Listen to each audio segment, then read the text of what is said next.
Exodus 4, the call of Moses shifts from a private vision to a public mission, but every detail is loaded with cultural meaning.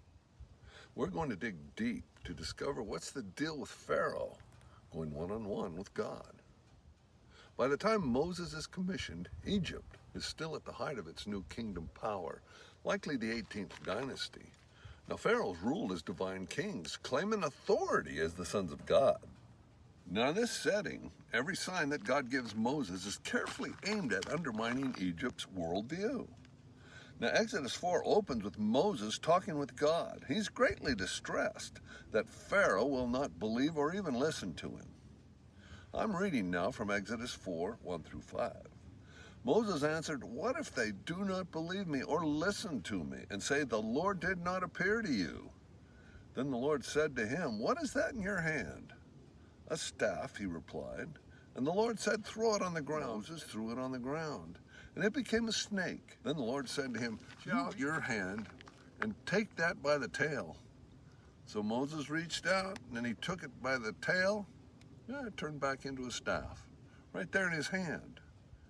"This," said the Lord, "is so that they may believe that the Lord, the God of your fathers, the God of Abraham, the God of Isaac, and the God of Jacob, sent you."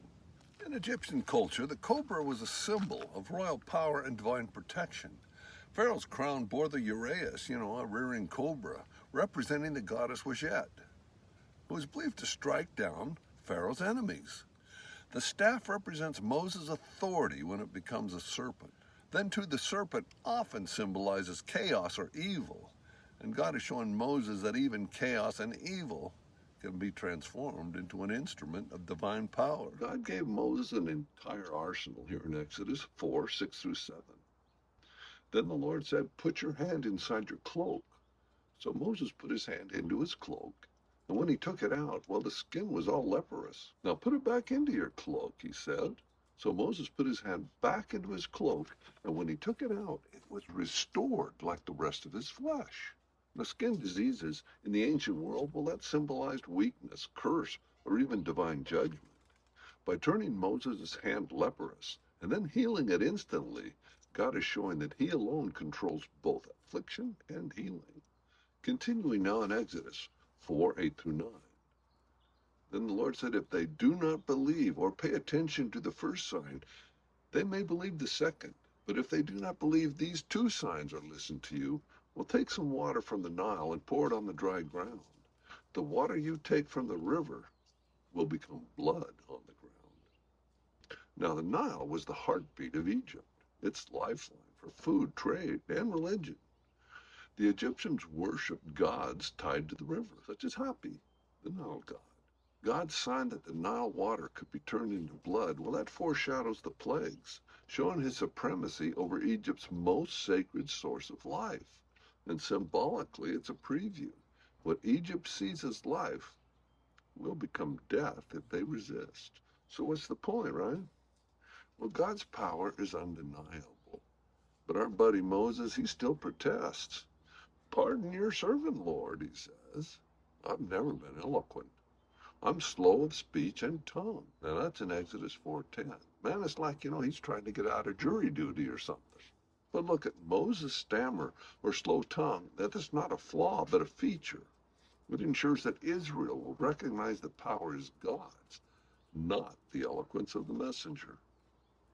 Still, Moses won't let it go. Now here in Exodus 4, 13, 16. But Moses said, "Pardon your servant, Lord.